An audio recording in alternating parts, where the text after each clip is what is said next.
In about a week, I was going to make a video on my 2-year anniversary of not having any AFib incidences. As you can tell from the title of this video, that's not going to happen. Ordinarily at this time I would say, hey cycling community, this is Steve Grusis, the Cycling Greek. But there's going to be quite a few people watching this video who are not into bike racing, may not even be recreational cyclists, or currently doing any type of athletics. This video is for everybody, and this is my story. Ordinarily, my midweek routine is getting up at 5 or 5:30 in the morning, doing a workout, taking a shower, starting work here at home, COVID situation. And this past Thursday was no exception. I got up at 5 o'clock and I did my workouts, took a shower, and then started getting ready for work. I made a smoothie based on frozen berries, frozen kale, frozen spinach, and almond milk. Then I sat down for work. About an hour after the workout, my heart rate started accelerating. So for me, the accelerating goes to like 80 or 90 beats per minute. And then it started doing that, not having an even heartbeat. And it started working toward that AFib situation.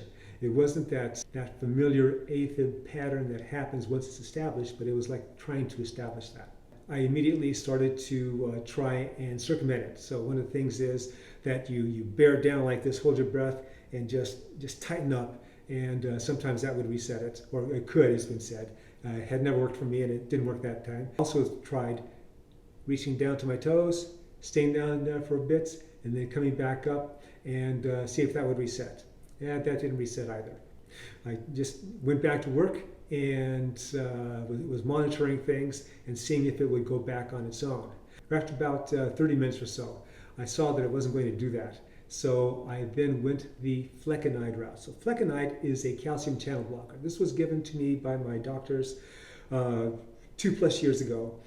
If I had an AFib incident, I would take a couple of those pills, 300 milligrams, which I did this time, and that would reset things chemically.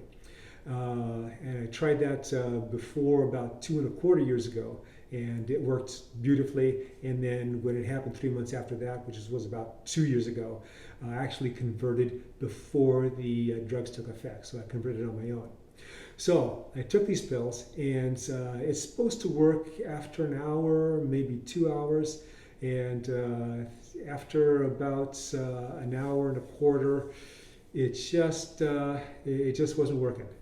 And I mean, nothing was coming on yet. I wasn't even feeling the drugs yet. So I'm thinking, those pills are a little over 2 years old. I should go check to see if they've expired. Check, and then they expired last year. So it's not like they're totally ineffective, but what happens is at the expiration date, then you can really see supposedly the half-life comes into effect, and so it diminishes in effectiveness. So now I'm taking this a year later, and with diminished effect. Now I call up my heart doctor and get them up to speed as to what's happening, and let them know that I need another prescription.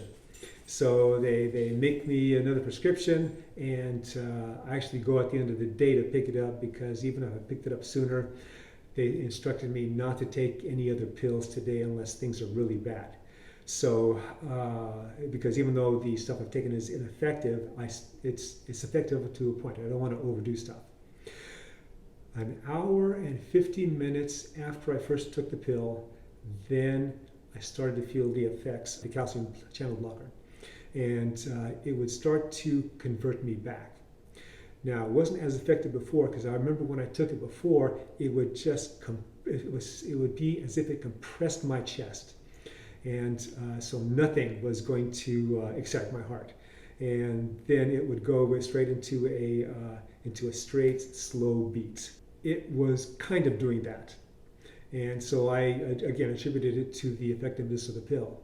So throughout the day, the number of accelerations or irregularities or AFib type of patterns would get less and less. So by the end of the day, they were almost non-existent. But I could tell things weren't, settled in yet. I get up in the morning, so this is now Friday morning, so yesterday morning, relative to this video. My heart pattern is in a steady, slow beat. And it's going, for me, it's going at 40 beats per minute because that's my resting heart rate. The reason I'm resting is twofold. One is that my heart was doing a little bit of AFib stuff the day before, and so I really don't know how much of an effect that has on me, so I'm just going to dial back a bit. But the main reason I'm resting is because those chemicals, even though they were semi-effective or effective enough from yesterday, they are still in my system.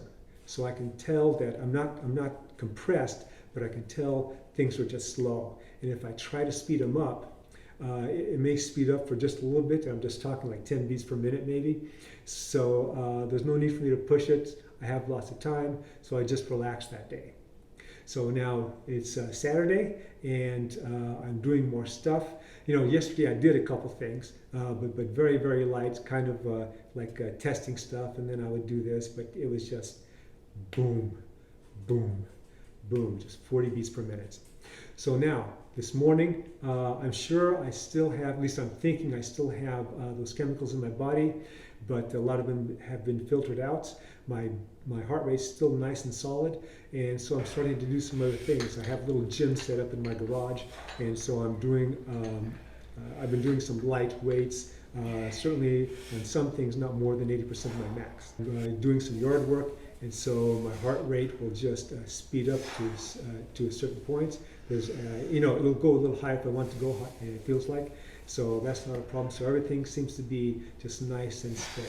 So what caused it? No one knows exactly what a particular incident of AFib is caused by, but you have all this data, and so you have indications. Now, like in my case, I don't have anything structurally wrong with me. There's no leaky heart valve. My blood pressure is usually at the 110/65. So those aren't any issues. For those of you that are not familiar with my channel, the original cause of my AFib before were just bad habits on my part, burning the candle at both ends, and not getting enough sleep for years.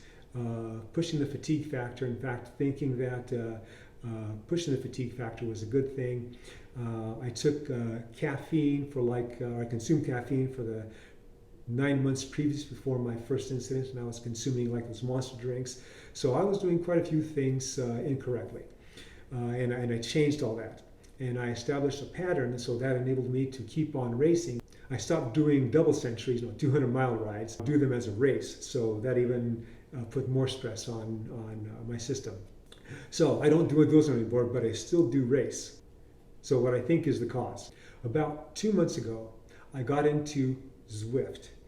That is an interactive program where you get a trainer with a power meter on it, or use a power meter that's on your bike, and you connect it to your PC. In my case, I'm connecting it to my Apple TV setup, and I have an avatar, so that's me on the screen, and I can do workouts, I can do group rides, or what I actually do is most of the time is race. And there's other people that are racing against throughout the world. When I first got into Zwifting, I would do a race during the weekdays. I do 2 races.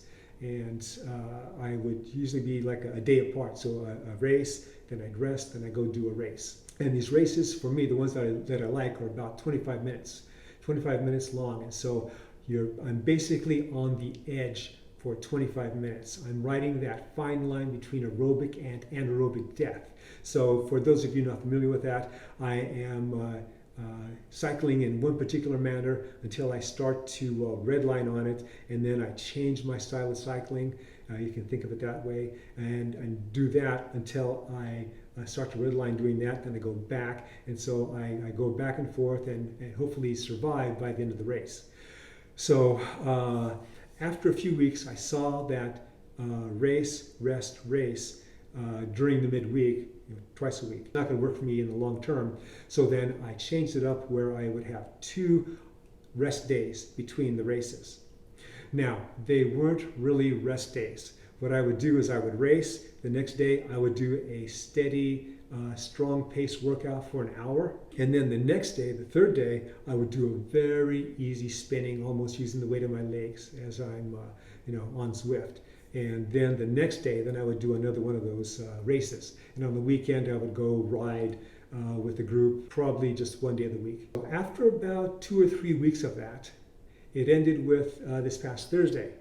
So I'm thinking that that is the cause of what led to my AFib situation. What am I going to do now? I'm taking it easy now, slowly getting back into things. I haven't gotten on the bike yet, and when I get on the bike, I'm probably going to keep it easy for a half week, a week, and then dial it back up to a higher level, assuming everything is okay, and then change my workouts a little bit. So I will do one race a week, and if I do 2 races a week, I'm certainly not going to do that extra stuff in between.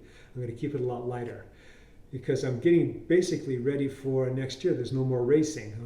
There's no nationals. So that's not the only thing that I'm doing. I'm doing other things to take pressure off my heart. So I'm watching the fatigue factor, but apparently I let that slip in the last couple months, which has led to this. I am keeping my weight down. I certainly eat a lot better than what I was doing before. Before I was eating pretty well, but now I'm even more heavily into plant-based. So I'm not totally vegan, but I eat a lot of different colored vegetables every day, because every color means there's a different chemical makeup, which is a different type of antioxidant that your body can use.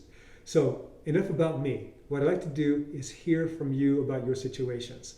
I get a lot of knowledge from interacting with people that are in the same or similar situation with me when I'm commenting with them back and forth on my videos. It certainly is a benefit for me to hear from you. The reason I'm doing what I do is because I love doing what I do. I'm going to do what I can to keep doing it how I want to do it for as long as I can. What I'm not into is living just to exist. All right. Please let me hear from you. Comment, like, subscribe. The Cycling Greek.